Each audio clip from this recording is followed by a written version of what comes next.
Come on, bro, just download it. There's so many hot girls on this app, Mark pleaded, swiping through a barrage of attractive women to prove his point. Look, I just matched with one. I'm telling you, dude, it works.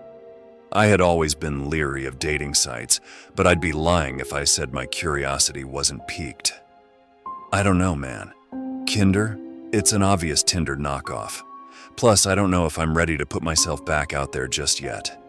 Mara really screwed me up, I retorted, hoping that not-so-subtle jab at my ex would thwart his attempts to persuade me. Okay, how long has it been now? 6 months?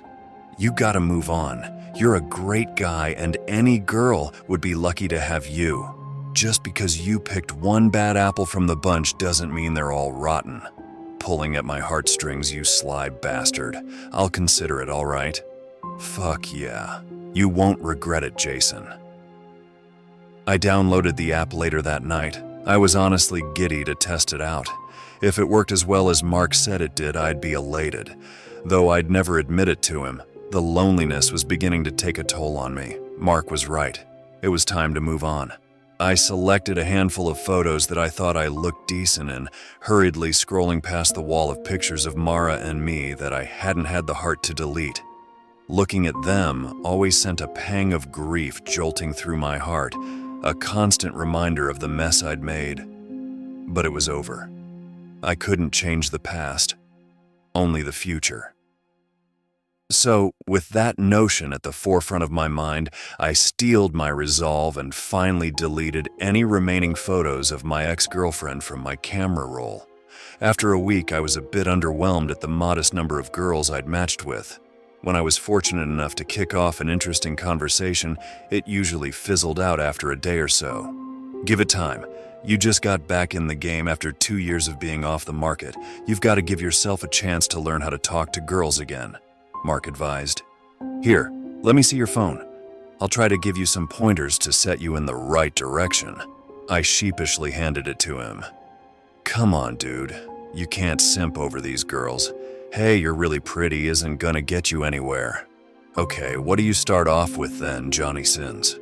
I start off with a cheesy pickup line. Sometimes it makes them laugh and it's not a bad way to break the ice. Which one do you use? I queried, hoping to pilfer his. I start off with, are you a parking ticket? Because you have fine written all over you. But you can't steal mine, you have to find your own. He smirked. Fine, I'll see what Google has to offer. After perusing the internet's bountiful selection of awful pickup lines, I settled on a mildly corny one and began to implement it. The pickup line did little to bolster my already lacking self-esteem. I was feeling dejected, nearly ready to give up on the app altogether when a notification lit up my screen. Kinder, you got a match. My heart fluttered. I hurriedly typed in my passcode and opened the dating app. New match, Jessica. I started swiping through her pictures. Jessica was drop-dead gorgeous. I had no recollection of ever coming across her profile in the first place, but I knew I had to make a move on her. All right, Jay, you got this, I muttered. With nothing original coming to mind, I copy-pasted the pickup line from my latest failed conversation and pressed send. I waited with bated breath for a response. She replied almost instantly. Ha ha ha ha, that's a good one. Thanks, cutie. My heart skipped a beat. I messaged back right away. A little desperate, I know, but hindsight is always 20/20. She didn't seem to mind, though. Jessica and I really hit it off. I didn't understand why such an attractive girl chose to talk to me out of all people, but I crammed the thought deep in the recesses of my mind. It was really working. I was actually having a great conversation for the first time since downloading the app. After a couple days, I mustered up the courage to ask Jessica on a date. She enthusiastically agreed and we exchanged phone numbers. I called Mark to give him the good news. Okay. Admittedly, I may have called him to gloat a bit over my imminent success, but that's beside the point. That's awesome, bro. See, I told you the pickup line thing would work. I have to hand it to you, man. I can't believe I'm saying this, but you were right, I admitted, much to Mark's satisfaction. Glad to be of service, kind sir, he replied in his goofiest British accent. Haha, you're a goon. She wants me to meet her at her place this Saturday. Dude, that's great. You've still got a couple days to prepare, so just play it cool until then and you'll do just fine. You're right. I just hope I don't screw things up. Don't worry, man. You got this. I believe in you.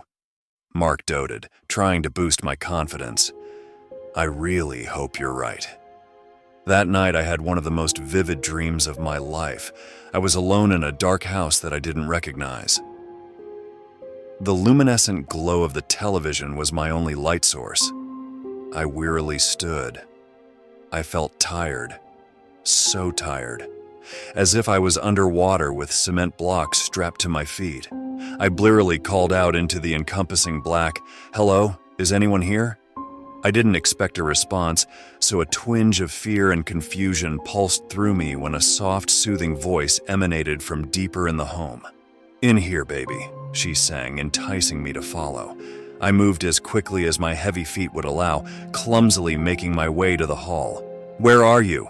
I shouted. A figure began to emerge from a room at the far end of the hallway. It was Jessica. She looked absolutely magnificent.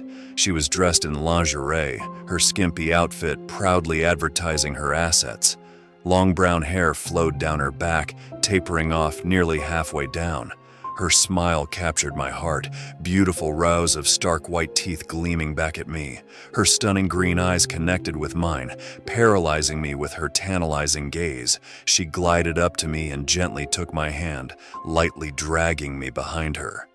My heart pounded in my chest. Joy overtook me as we closed the distance to her room, every second mounting to the glorious crescendo that I was dying to experience.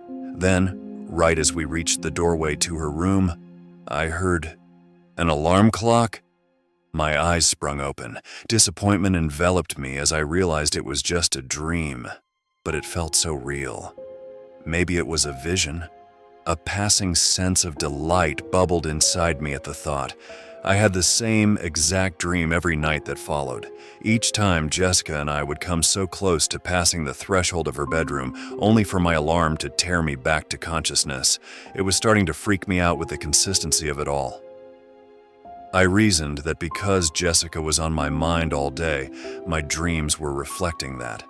I tried not to dwell on it and focus on mentally prepping myself to meet Jessica in person. The days leading up to our date were full of anxious anticipation. When the day finally came, I was a bundle of nerves. I made sure to look my best, applying extra deodorant to mask the fall stench of the nervous sweat I was certain would come. I left my house a few minutes before 8, shooting Mark a text to let him know of my departure. I pulled into the driveway and messaged Jessica to let her know that I'd arrived. She instantly replied and told me to let myself in. I thought it was a little strange that she wasn't going to greet me at the door, but I ignored the notion and timidly approached the house. Sweat began to pool above my brow as I pushed open the front door. Once I stepped inside, I froze in utter shock. It was the same house from my dreams. Everything matched, even down to the brown splotch on the carpet. "Hey, I'm here," I stuttered, announcing my presence. "In here, J-baby." Jessica's sweet voice floated from within the house, luring me further in. I cautiously trudged into the eerily familiar hall, and there she was. She looked even more gorgeous than she had in my dreams. That long brown hair cascaded down her shoulders. Her petite frame was flawless. Her minuscule amount of clothing clung to her perfect features in a way that only worked to embellish her even further.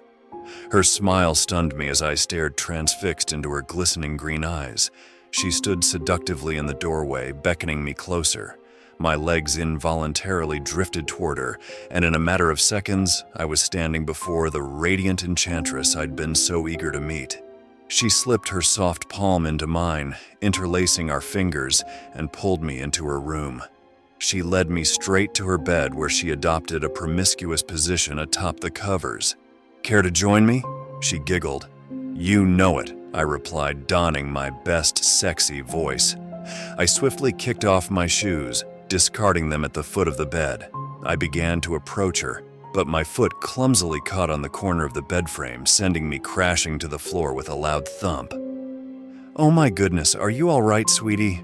Jessica implored, alarmed at my sudden mishap. Yeah, I'm fine," I breathed, preparing to lift myself back up. Before I did so, I caught a glimpse under Jessica's bed. A shriveled, rotten corpse glowered back at me, hollow, sullen eye sockets cold enough to bore a hole through my chest. Fear coursed through me. At least half a dozen mummified husks littered the floor. It looked as if their life force had been drained, leaving behind only an empty shell. "Are you sure you're okay, hun? Mama can make you feel all better."